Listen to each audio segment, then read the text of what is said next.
Tired of your brilliant code living only on your computer?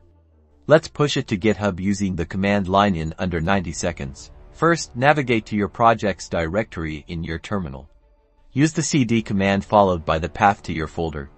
For example, if your project is in a folder named My Project on your desktop, you might type cd desktop, My Project and then press enter. Okay, let's initialize a Git repository. Type Git in it and press enter.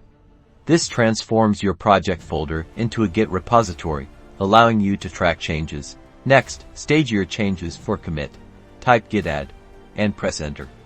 The period means all files in the current directory. Be careful with this. You can also add them individually by file name. Now, let's commit those changes with a message. Type git commit initial commit replacing initial commit with a descriptive message about your changes. Remember those quotation marks. Great, now, head over to GitHub and create a new, empty repository.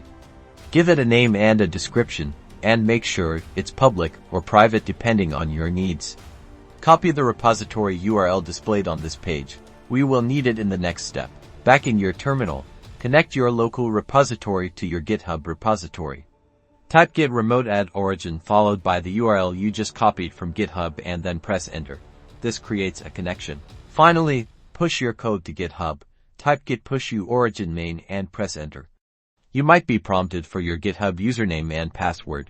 Boom! Your code is now on GitHub. Refresh the repository page, and you should see your files. You've successfully pushed your code using the command line.